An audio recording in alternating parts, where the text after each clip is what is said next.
Well, thank you very much for being with us for another edition of Offset with Kinger and the Big Man, coming to you from North Park Lounge in Cranberry, where the Big Man has a sandwich named after him.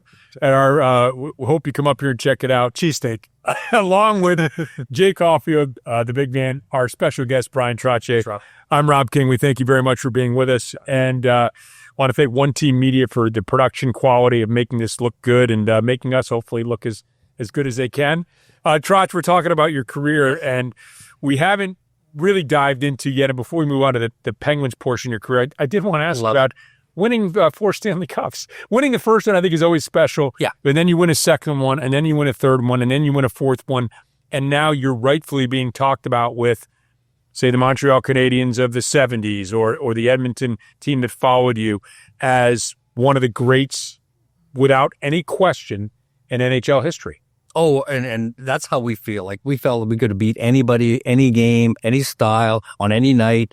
And that's just a confidence that comes with championships. And that bond, the kind of the chemistry that we had with that team.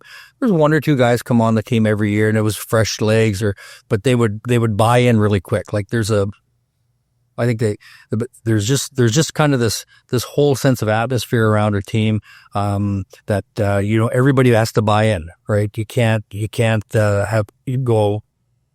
go rogue, and that team was special for a whole bunch of reasons. And as the years go on, it becomes even tougher. The 19 series in a row we won. I love the number 19. Yeah, for a whole bunch. And by the way, some of those are dominant. It was your second or third year where you won 4-0 in the finals, 4-0 in the conference finals, and 4-0 in the cup finals. Yeah, no, it was an impressive run in the sense that the playoffs are like that, right? It's a war of attrition, and you just wear teams down. So by the end sometimes the finals is almost anticlimactic. The first couple rounds are so intense, everybody's fresh. And as the playoffs go on, it's like, okay, you just got to be better than the other team, and you got to be, and I think our team was all about not being complacent. And that was a word, I hated when Al would come in and, oh, you're playing complacent. Like, I hated that. You guys are playing like a bunch of prima donnas, and I hated that word too. But I think we became a team that almost like everybody kind of wanted to kind of like play like. And so it's hard. So everybody wanted to beat us. And when you're the king of the mountain, everybody's playing their best game against their best goalie, and they're always up for you. But it was a good challenge. Through that, we just kind of like maintained, and we were young, and we stayed healthy, and that's important. You got to stay healthy, and we did, especially the core guys. So you keep the core guys together, and we were tough, and we were resilient. I think all of us felt like, hey, we're not going to get beat, and you have a mindset, and just kind of find a way to beat teams. That team was special. Like, so we win, Philly finals in 1 year. We beat Minnesota in the final, and they had a really young, great team. Bobby Smith and Neil Broad and that crew, they were tough. And so we beat them the next year. Then we get Vancouver, and we beat them 4 straight, Edmonton 4 straight. And we felt like we're sitting on a barrel with the lid on it. We go holding that lid down. So that lid comes off, they get 1 or 2 goals, and away they go. So we just kind of maintained, and we just didn't open it up. We just kind of clogged the middle and kept them at bay, and frustrated them a lot. And so we won that 4th one. Then the next year was their year. And but we teased them because it was the only time we went for the drive for 5, right? It was the only time that the league had a 2-3-2. So we had home ice advantage that year, and they flipped it. It was like 2, and then we played 3 in Edmonton, and two more were coming back to Long Island. But to their credit, they closed it in Edmonton. But we teased them and say, if it would have been a 2-2, 1-1-1, we would have been no way. But do you played out? Trotch, the way you explained, you played Philly in the finals. Do you feel like, and Rob and I have had this discussion on the podcast before, the playoff formats right now, like that, look at who you played in the finals. That would never happen. It won't happen today. And it kind of, I'm not a fan of the playoff format currently right now, the way they do it. I would rather have them go back to 1 versus 8, reseed and go from there. And you're not getting it. Well, they like the rivalries. I understand the rivalries. Divisional rivalries are always great. But it's you lose some of that intensity because, like, here we are, Philadelphia and New York Islanders, same division, same conference in the finals because of the way it was 1 and 8. Yep. And it worked out. I think because we were 7th or 8th in the league that year. Philly was just dominant all season long, so they were kind of the favorite going into the finals. They brought Kate Smith. Yeah, yeah, Like, yeah. It was early, we're like, gonna be Kate too. God bless America. God was singing "God Bless America" was the great Broadway star. There was some great stuff to look back on and say that was a great final. Yeah. That was a great final for the NHL, for hockey. One of the two best teams in the league that year. yeah. So to recap, it's 4 straight cups. Yep. Right. Then you win. You talk about 19 straight series, and you win, and you get to the conference finals. You lose to Edmonton. You didn't get back to the conference finals, really. And you had, and again, just to recap briefly, that Islanders team, great players, great goaltender. And you had top flight inner circle, Bryan Trottier, Mike Bossy, Dennis Podman. I think 3 players that would be on anybody's top list of centers, wingers, and defensemen, right? Yeah. So great players. Yeah. Why didn't you guys get back? Were you just aging a little bit, or The team, I think Al and Bill pulled the plug a little early. I think they just, all of a sudden they started dismantling Bobby Bourne, Ravers, Clark Gillies, Buffalo, Butch Goring, Boston. All of a sudden we're like, wait, and the young guys coming in were Brent Sutter, Pat LaFontaine, center, I had Pat Flatley coming in, and defensemen like Gerald Didick, and there was just a whole crew of younger kids coming in, a wave, and they wanted to give them some ice time, and you had to make room. And not that they weren't ready, it wasn't their time. Like I think they just pulled the plug on us a little bit early. Maybe give us one more shot at it, or maybe 1 or 2 more shots at it, kind of like what the Penguins did here with Letang and Crosby and Malcolm. But I think they were a little early on it, but.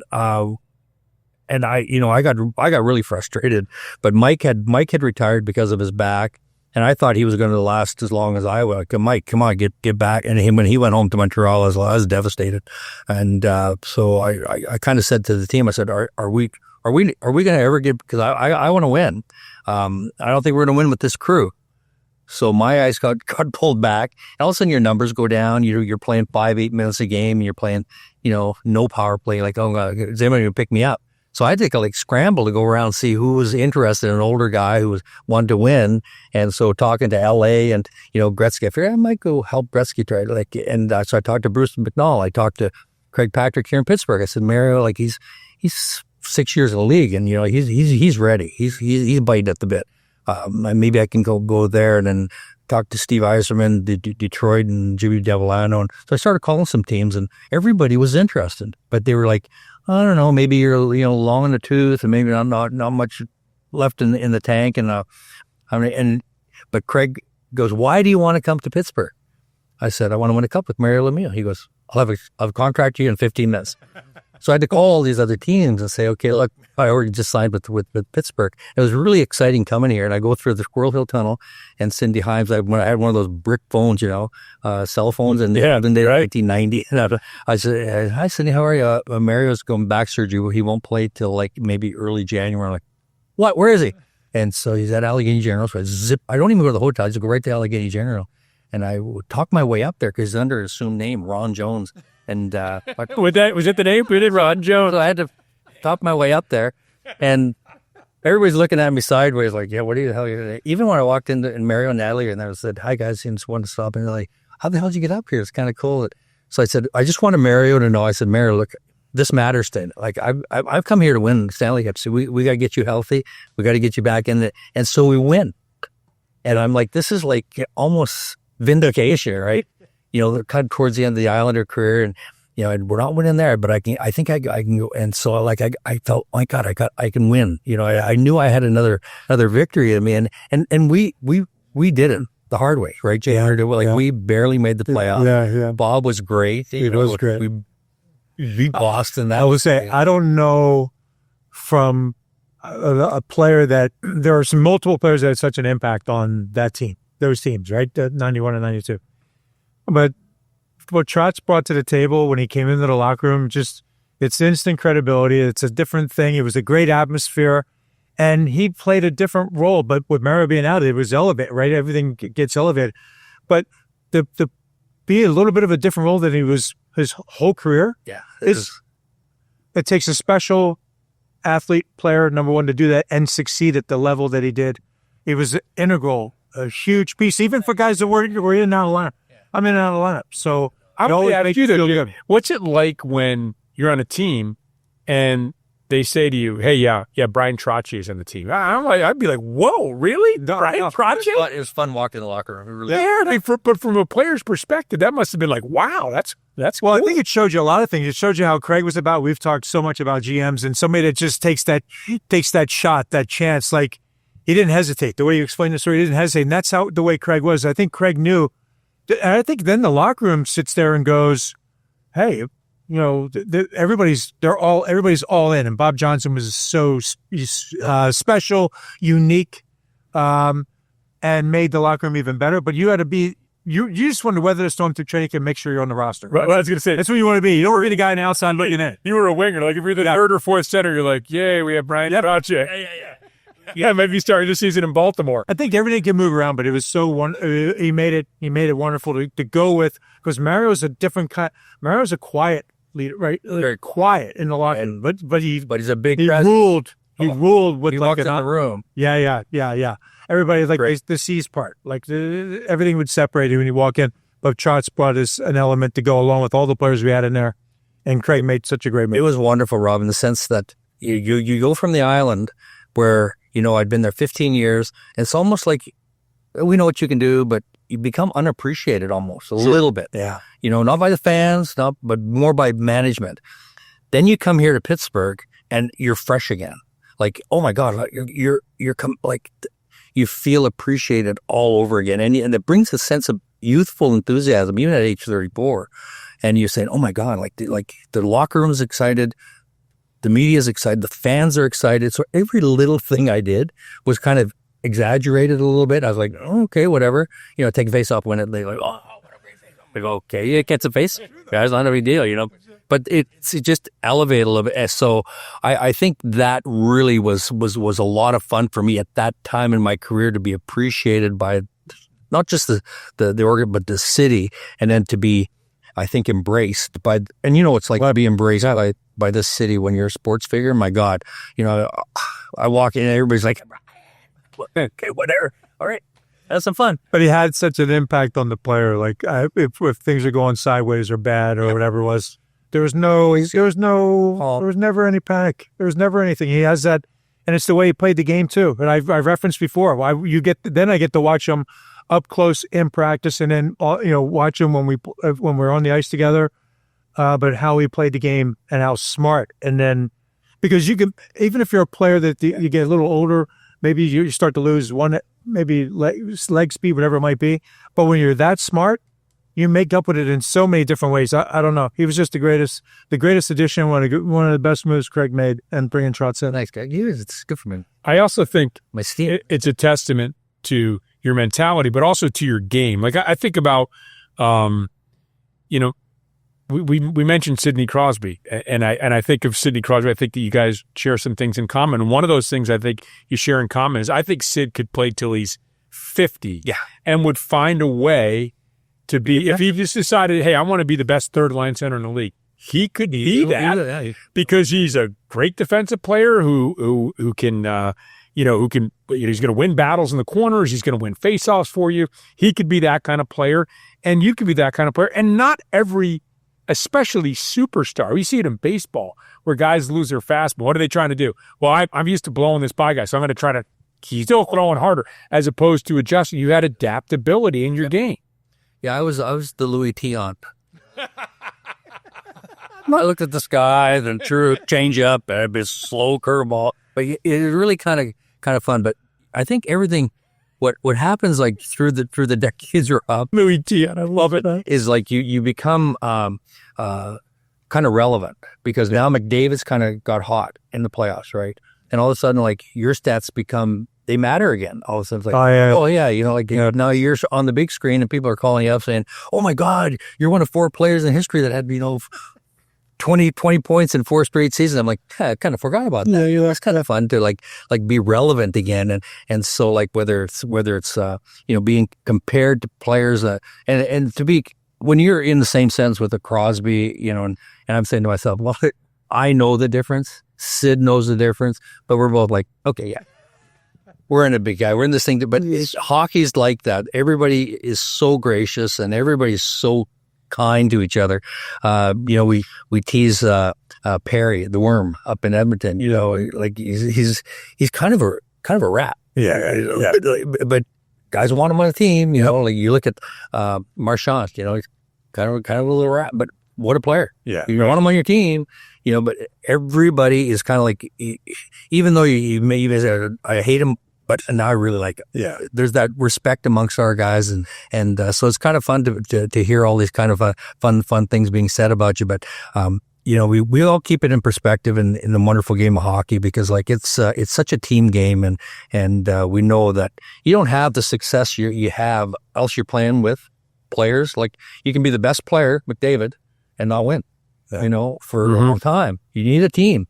And so every thing comes down. We said this show in a previous show about basketball. Is a guy you're a superstar in basketball, and rightfully so for the superstars that are there, but you can't win. He can go down and jack up 30, 40 shots on a given night, right? Mm-hmm. A superstar can do that. In hockey, that doesn't happen. And he's got to have guys to work with and guys to, goaltending, produce. Yeah, you need it across the board, and it's how special you bring teams. it out. Like you look at special teams, you're hot, you're cold, and Edmonton got cold on special teams. So, that's what happens.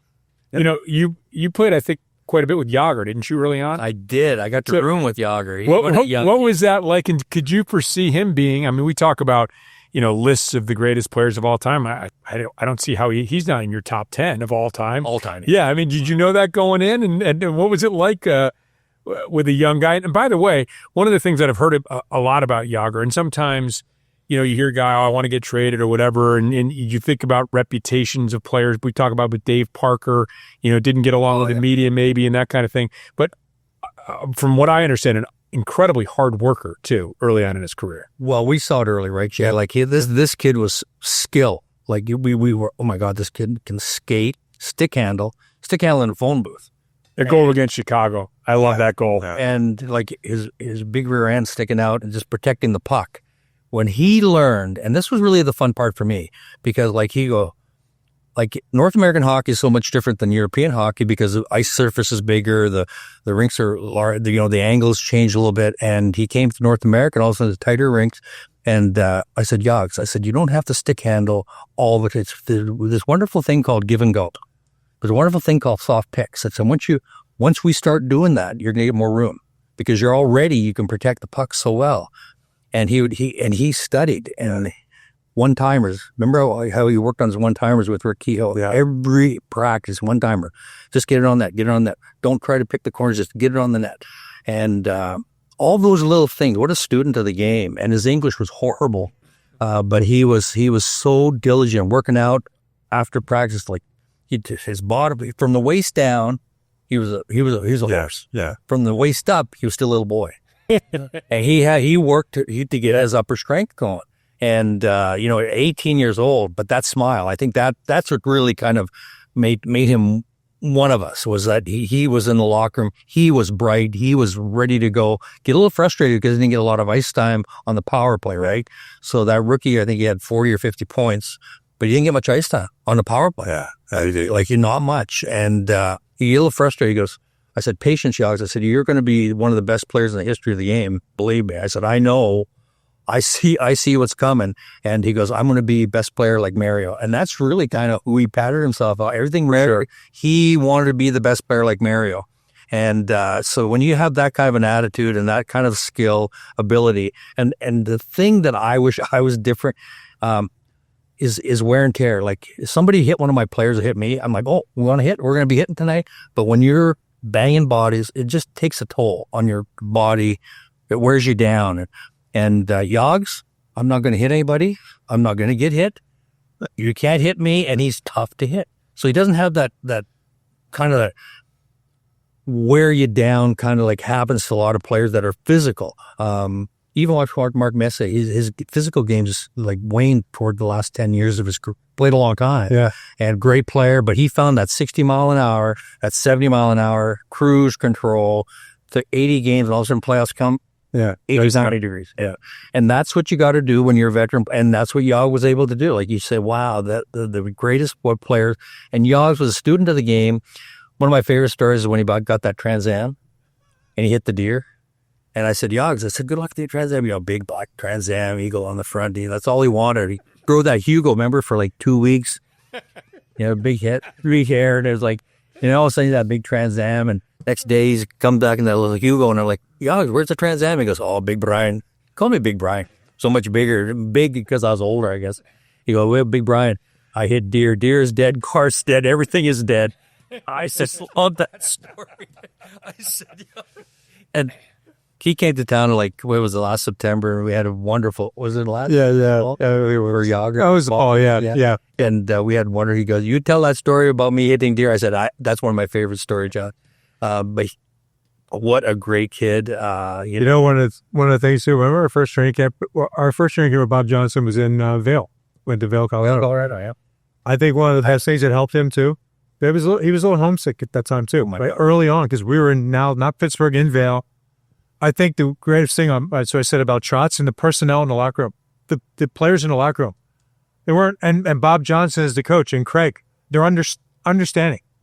I think it'd have been somebody like Scotty Bowman, a real different personality. I think he benefited from the personalities of the guys in the locker room and the coaching staff, and Craig, how he was, they all worked with it. They certainly knew, they knew how good he was going to be.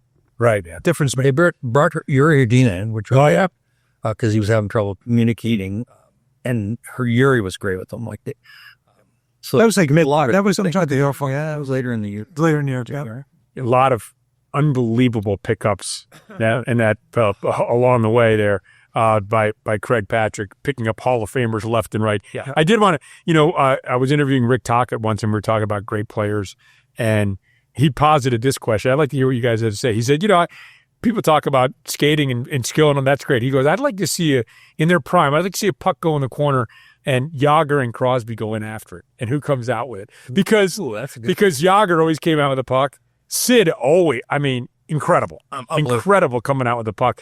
Jagr bigger. You have to skate around Jagr to get to the puck. But I thought that was kind of I don't know if there's any answer to it, but a kind of a fun way of looking at part of their greatness. Yeah, that is a good one. And, Crosby, shorter stature, low center gravity, and he's a core strength and heavy on the puck. You can't knock him off the puck. You can't get him away. He always seems to have that body position on you. And then you got Jagr, who's got the reach, big butt, and it sticks it out. And now you said there's more that'd be a fun one. There's might take them a whole period in their they wouldn't be sort of those cases. I don't see Sidney Crosby losing many battles. No. Many, right? Nope. And but Jagr, like I said, when he had just go back to the goal is right. Oh, might be my favorite. Early 60s. I love that goal. Comes in. I love that goal. Short away. So I want to ask you guys both. Look, some star-crossed things happening with those Penguins teams and Mario, and then there's a lockout, and then even 94, 95, or was it 95, 96 against Florida with the loss there, and Ron Francis gets hurt. Yep. And if you win one more cup there, maybe. Yep. But, you were on a team that won 4 consecutive cups. Then you joined a team that won 2 straight cups, and you think about just the list of Hall of Famers on those teams as well. Does that rank to you among the greatest teams of all time, those 2 back-to-back Penguins Cup winners? Oh, without a doubt. And we talked about it, right? And there was a little bit of juggling that went on after the second cup. I say to myself, man, I wish I came back for that third cup, because you have to have that chemistry, right? And you start juggling. That was the one thing that's different, by the way. So Trotz start juggling the chemistry, right? And things can happen. Now, ask Bob Airey about that, right? Because he was gone too, and Trotz not coming back, and things all of a sudden those second, third, fourth, and we call them the character players. Some people call them the foot soldiers. They're character guys, and they become big shoes to fill. And again, on Craig a little bit, but also hey. Maybe if it worked out, but that bounce is so important. You got to overcome the bounce, the bad bounce, overcome the referee, the calls that happened on the ice. Because what happened to the Penguins there against the Islanders was just the bounce. Yeah, talking about the 92-93 second round. It was in Game 7 in overtime. Kevin gets hurt. Yeah. Kevin gets hurt. All of a sudden, another void. All of a sudden, Now they're rattled a little bit. Kevin Stevens, by the way. Islanders get a little more cocky. Yeah. The goalie gets a little hot. Yeah. And you're like, oh, now you're not on your toes. You're not that confidence, right? And it's not necessarily the whole team, but it's just that atmosphere around the team. And you could see, and I was like, okay, this crazy Islander team can do something nutty and just knock these guys off early. That is the toughest round. I've said this so many times. Second round? The first, second round are the two toughest rounds. And then once you get by, then it's like attrition. Who's healthiest? Who's worn down a little bit? And so you need to have bench strength. You need to have depth. And I looked at that. I looked back at that and I said, oh, I sure would. I was here for that third one because I could see there's just like some things that were just this is not going out the Penguins' way, and they need poise, so just some composure, just some confidence, a lift of confidence, and a voice. And here's what Butch Goring did for the Islander team when he came from LA. He came there and goes, guys, you don't know how good you are. When you play, other teams play you, they're scared, they're intimidated. If you guys play down to them, they got you. But if you guys play your game and play with the strength that you have, like, don't even look back. And that's a voice we needed at the time. That was a pretty impressive voice to have. So to be around and have that kind of ability, and there was enough of us in that room, right, Jay? There was enough, it wasn't just me. There was like enough guys that had that. I give Pete Taglianetti, he was a confidence guy. Pete, like, you don't put up like 100 points. But boy, you talk about a guy who had a little presence in that room and he had a little grit. Yeah. And it was good. Other guys would say something like, yeah, we're not Tate. We're not. And that, you need that. So, unfortunately, but I think it's, if they would have kept us all together, like I say that, the first two, they would have kept us all together we could have another couple championships. I also have heard people say that the grind down the stretch, Jay, of trying to chase that round for most consecutive games. It was almost like playing another round of the playoffs. Yeah. The way guys were utilized and chasing after that record of most consecutive victories and that sort of thing. And just probably just a bunch of little things, personnel. I think everybody wanted that streak that they were on, but I also think, though, it didn't matter. I mean, it did. Guys were. They were putting it out there down the stretch, and then it, got caught up a little bit. I think they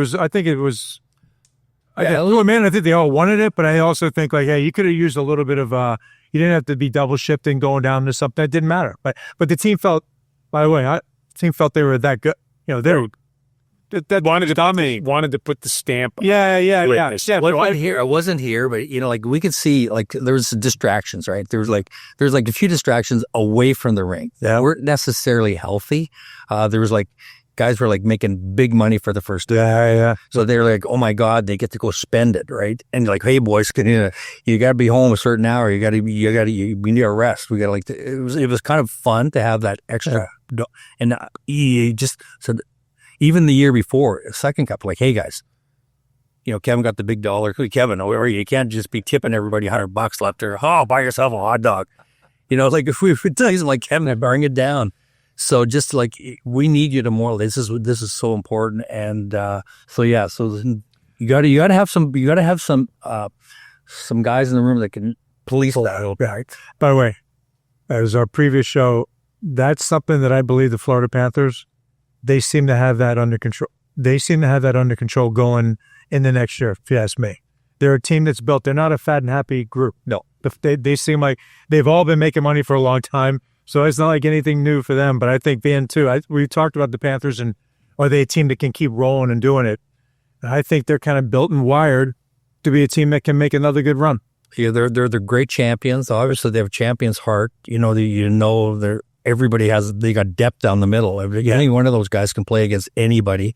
They got scoring from all their lines. They got goaltending, obviously, and they're a team that believes in themselves, and they get key goals from their key players at key times. It's always the same guy. It's key players, and it could be a depth guy, but they all seem to rally around each other really, really well. It doesn't matter who. Yeah. Who's the guy at the time? They all just like pat each other on the back, like, "Hey, that was so much appreciated." Yeah, look. Yep. They've got that look. Good. Yep.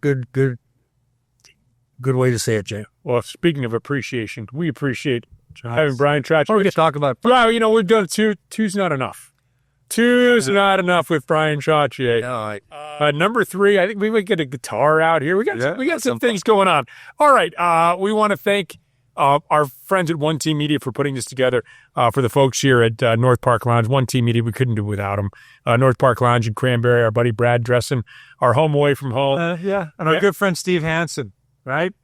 A studio audience today. Yeah. A studio audience. They all came in. They came in to see us tonight, so we're very happy they're here as well. And he's Bryan Trottier, of course.